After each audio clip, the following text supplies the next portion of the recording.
Okay. Good morning, everyone. Welcome to the Town of Barnstable Affordable Housing Growth and Development Trust Fund Board Meeting. It is Friday, May 5th, just after 9 o'clock. Pursuant to the passage of legislation extending COVID-19 measures adopted during the state of emergency, this meeting is closed to the public. However, alternative public access to this meeting has been provided in the posting.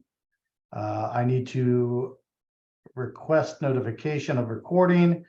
Please note that in accordance with Mass General Law, Chapter 30A, the chair must inquire whether anyone is taping this meeting and to please make their presence known if so.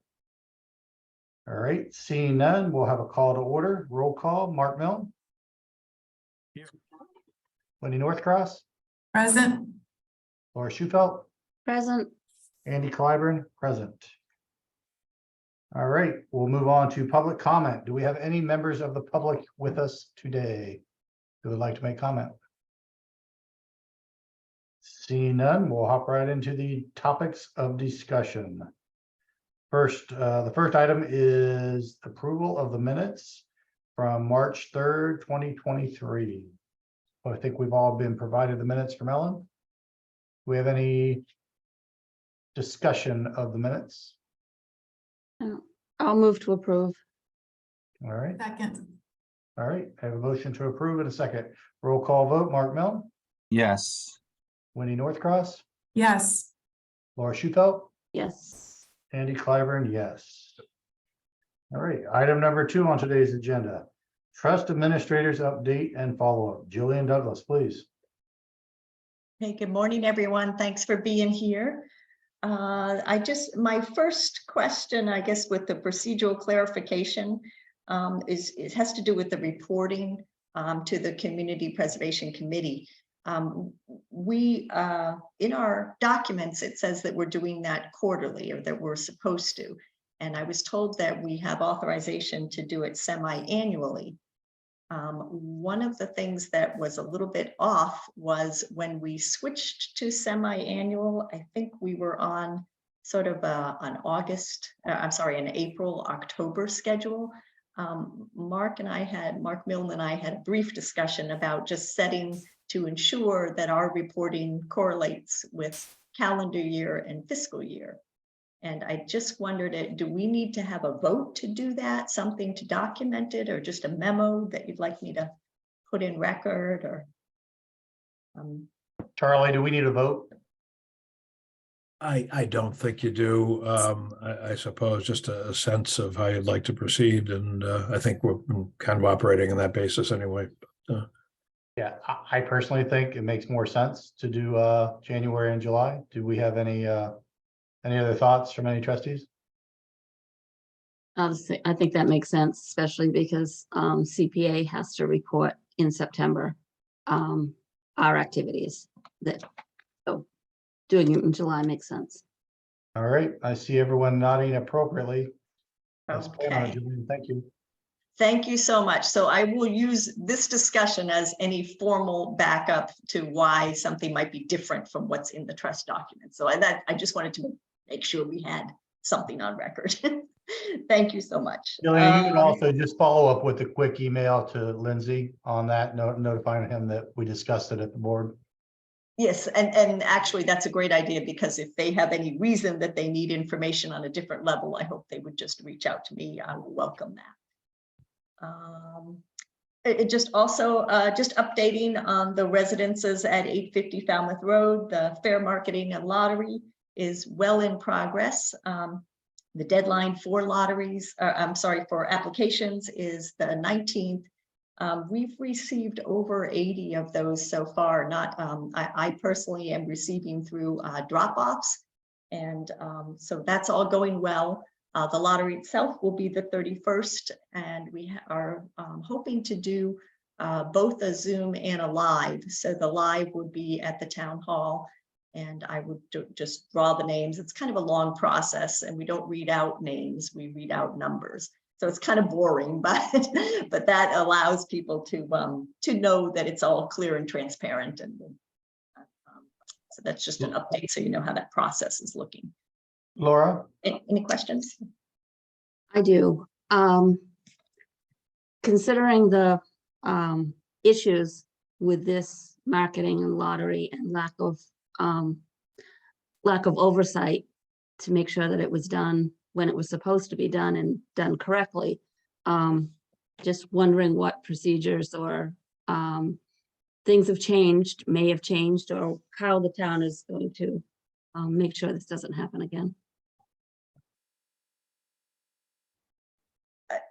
If I may.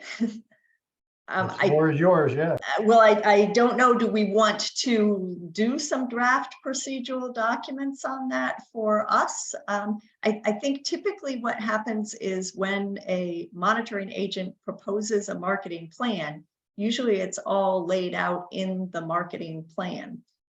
So the plan that was proposed was approved by DHCD, and you know, the drawing as I'm envisioning, because we could have the consultant do the drawing themselves, but I figured if it was shown that it was in the transparent piece being public. Laura, please. My concern is with the timing. This should have happened a long time ago, and it wasn't. And there was the so-called monitoring agent was not monitoring the lottery and marketing, and that's an important piece. It has to be done. If the town's not going to do it, then we have to make sure that the monitoring agreement includes monitoring the marketing and lottery. And you know, when this was kind of finally got a light shown on it, there had been no marketing, and they already had a lottery scheduled. And you know, it's just, and the lease up of the affordable units is supposed to be in the same schedule as the market units.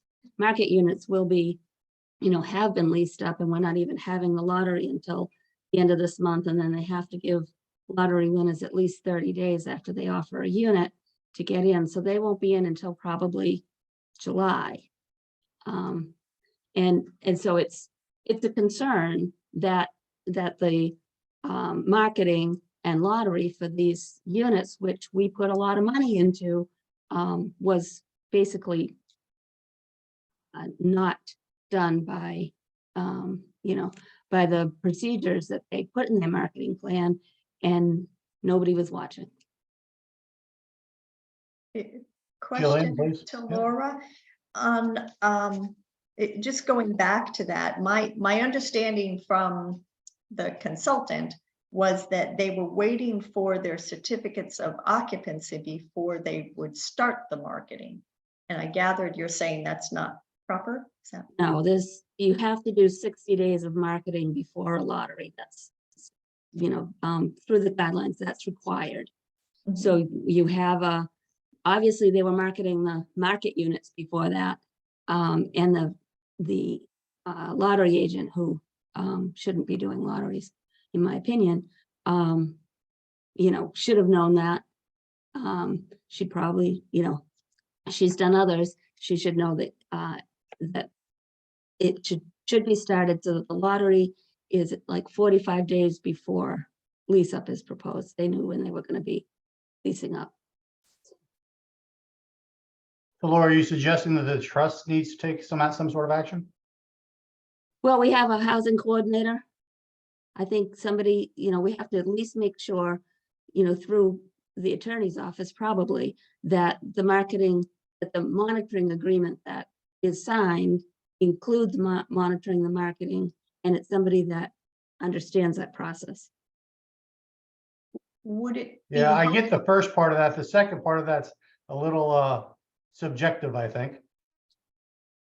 Well, you know, there are monitoring agents that understand, because they do the lottery as well, and then they do the monitoring.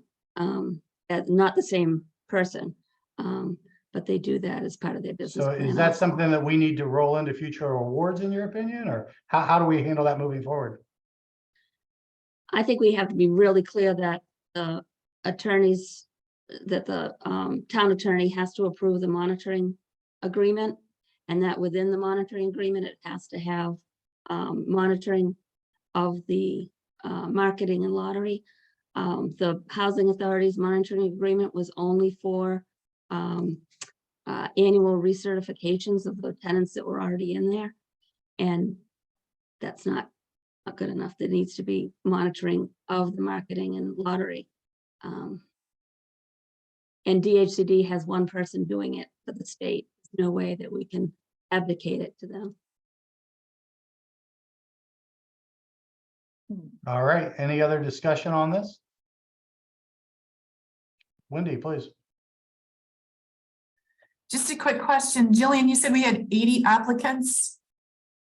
We have, in my office, I've had 7 that have come through as drop-offs. The monitoring agent has received over 70. She's close to, by now, up to 80 at least. So obviously people have heard about it, is my assumption then, right? Is there anything we can do at this point in time that would boost something within the time frame without, boost that awareness of the availability of the lottery before we pull the lottery? It has been advertised. I do have confirmation of the ads. And also bilingual as well, or more than bilingual, multiple languages and multiple news avenues. Do we know how that compares to prior events like this, the volume of response? Laura? The project in Yarmouth, it was of course more units and a different or broader target, had 600 eligible applicants. This is, a lower AMI target, median income target. And I will say that one flaw I found was that they did not notify housing authorities of the lottery. And they say it's not specifically, said there, but if anyone has tenants or potential tenants that they know of that are at the 50% or below, it's housing authorities who have recently got a slug of new housing assistance vouchers, and all those people are looking for units. And so that, that I think was they didn't do it. They didn't send anything to housing authorities. The housing authorities have since, I've called and others have made sure that they're aware. Charlie? It seems to me that both, I think to your question, Andy, with some work by Jillian and myself, and perhaps with some suggestions from Laura, we ought to consider putting into our grant documents the right to approve the lottery, the marketing agent, and a right to approve the marketing plan as a condition of the grant, and so that we make sure we've got qualified individuals who are performing those duties. Thanks for that, Charlie. Laura? I would add that maybe we get a satisfactory template monitoring agreement. I can give you some samples that That'd be would great. include Yep. the monitoring Yep. and lottery, because I think that was part of the issue, is that somebody pulled an old one that didn't have the monitoring and the monitoring of the marketing and lottery, which would have in a 40B, someone else would be doing it. Someone, like my agency or whoever was a subsidizing agency. But in this, where it was local action units, they leave it up to the town. And to be clear, the lottery agent through DHCD was certified, was approved, but had done mostly home ownership lotteries, which are a different animal than rental. All right, thanks for that. Thanks a lot, Jillian. I appreciate all your efforts on that. I know you've been doing a great job, and always room for improvement. I am sensitive to the more requirements that we put on, the more costly it becomes. But clearly, Lori, the issues you raise are significant, and we want to do a better job moving forward. So, Charlie, if you and Jillian could compare notes on that, and Certainly. anything that Laura has to offer, I'd appreciate it. You want to continue, Jillian?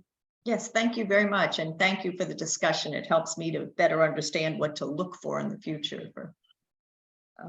So let's see, friends or relatives with autism and related disabilities, phase 2, forward at the Rock in Dennis.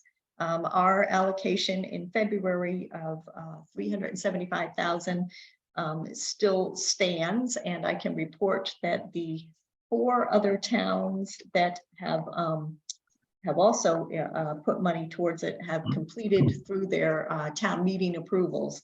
The town of Yarmouth has allocated 180,000 CPA funds, Brewster 120, Bourne 75, and Sandwich 43,500.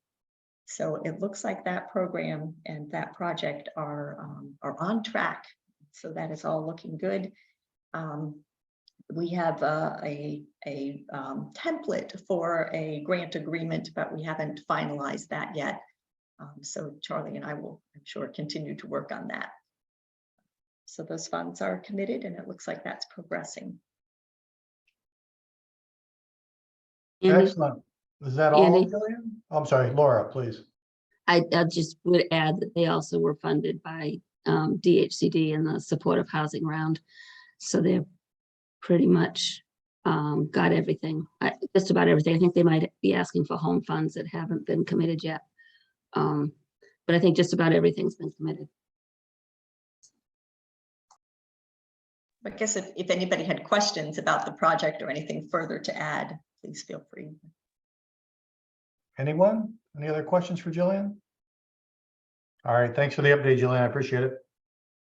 We'll move on to item number 3 on today's agenda, planning and development updates.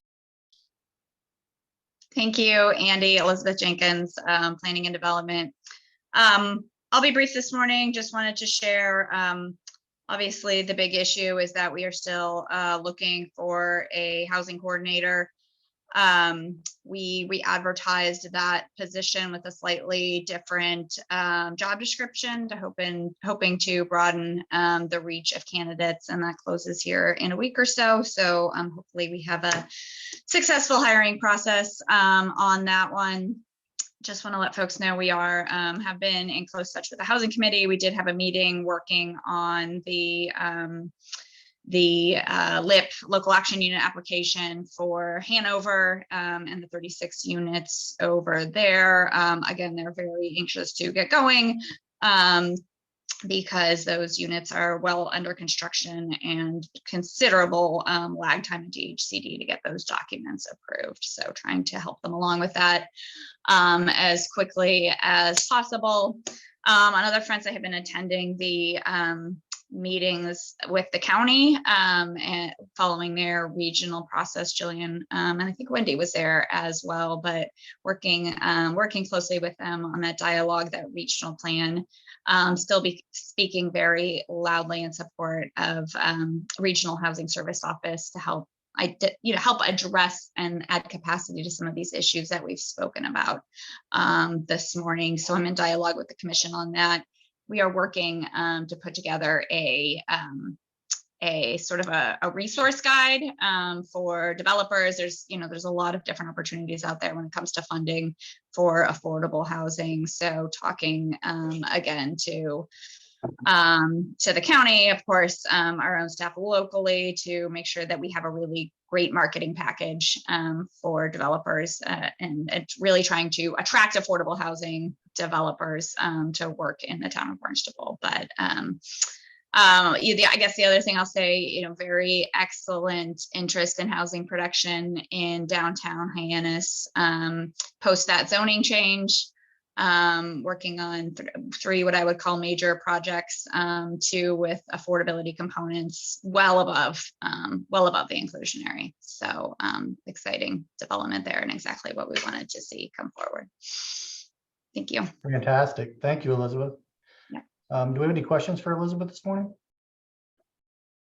Charlie? Just one question, and I'm happy to hear that update in terms of what's developing downtown, but is there any more active role that we could play with our funding, in your opinion, for ADUs in assisting on that? Yeah. Muted, sorry. That's a great question. Jillian and I were talking about that actively this week, actually, and trying to figure out how we might be able to support or add capacity to other organizations that already have some programs in place. We had a fantastic call with a partner who's looking to pilot an affordable ADU program, and sees Barnstable and Hyannis as a great opportunity. So yes, I would say, we're actively working on that. The other thing that Jillian and I have been talking about, and we'll report back at the trust meeting, is just like shoring up some of those, what I think of as foundational programs to be able to assist people and create more affordability in our housing stock. We've talked about first-time home buyer. We talked about rental assistance. So we just want to make sure that we have these programs up and running and approved by the trust. So, we've been sort of putting off first-time home buyer just because of the market, but I don't think there's any harm in having that ready to go and on the shelf. And, we didn't have I don't think we got to a point at the trust last time where we felt like we were going to advance rental assistance, but we want to come back with that too. We have opportunities. So I think it's working on all of those sides, like with the developers, with sort of, I guess, people-based programs, for lack of a better way to think about it, and really pull that whole package together. And yeah, I can't say enough about how excellent Jillian has been, and her, really her leadership in terms of the administrative side, as well as thinking about how to craft these programs. Thanks, Jillian. Thanks, Elizabeth. Mhm. And good luck with the hiring. Obviously, that's a critical vacancy that we've had for a while now. So Yeah, and just so people know, when we're being we're being very transparent. We advertise that as a second senior planner position versus a housing coordinator. The intent is to task duties, I think consistently with a housing coordinator, and the job description allows for that. But I don't want anybody to think that, there's a wavering commitment to making sure we have that dedicated person on staff. It's just a matter of trying to attract the best people to the job. attract anyone to the job. Yeah. It's been very frustrating. Absolutely. Best. I understand. We'll get the best. Yeah. All right. Anyone else have questions for Elizabeth this morning? All right. Thanks for that update. We'll move on. The next item, if any, we have David Anthony here. Do we have any update on development of town properties, David? Good morning, David Anthony, Director of Asset Management. Just a couple of quick updates. The VFW property license has been extended to the end of June, but we feel that that will be the end of the use of that property under its current phase, which probably means we need to start talking about what's going to happen next there. If you drive by, much of the heavy equipment and staging is gone. It's some gravel and a few pieces here and there. So it's coming back together into an asset that we can start to discuss. So I think that is in the future. House on the Hill in Marston's Mills is our next target. We had a bit of a hiccup in the sense that we were looking at what the septic capacity would be to be able to maximize out that site. And it's a wrinkle that we're working through with Board of Health right now to try to see if we can maximize it. As it currently stands, as I understand it, per Tom McKean, 3 bedrooms is the max you could put on that parcel unless we can get creative. So we're going to work through those details. Marston's Mills Elementary School offers a down the road potential in that the bids came in, all alternates were accepted. So the bids came in at a fair price, which means once the school is down, a discussion as to what happens next there could begin. And I think village visioning, based on the success we had with the Katuitt process, probably needs to start. We know that that's going to take some time based on our track record with Katuitt, but we have some time because I believe we're about 5 years out from having sewer there, which is really going to be the key. So that's pretty much where we are as far as town properties and their availability, and we'll continue to report back. Great. Thank you, David. Do we have any trustee questions? Laura? I would just say that, you know, expanding the outreach and comments beyond the village is important. There's been a lot of parochial protection of land to stop affordable housing by villages. I'm not pointing to Marston's Mills as an example, but Katuitt housing didn't come up, and it, you know, or barely came up, and certainly wasn't an open process. So just going to the civic association doesn't represent residents of the villages, and I would hope that the discussion would be moved beyond the folks that are directly abutting. Thanks. Absolutely. It's not just village, and it's Marston's Mills doesn't have the market cornered on that front. Everywhere we go, as you know, Laura. I will make a point of clarification. As for the Katuitt School, that was a robust public process through the asset management subcommittee. It may not seem like it because it was 2 years ago, but there were many meetings, and I'd stand by the transfer of that project. I think that was very well done, and a number of options were considered. But clearly, we're at the point where Marston's Mills is going to become a major topic of interest. So, any other questions for David this morning? Jillian, please. Just a comment. The Barnstable County is also doing a housing preference survey. I just alert you all to please pay attention, and to the public. There's an opportunity to weigh in on where citizens feel housing could be accommodated in their communities. So just it is a broader discussion, and people are having that. So hopefully that will continue. Thanks, Jillian. All right, moving along. The next item on our agenda this morning is topics for future meetings and agenda. Any trustees?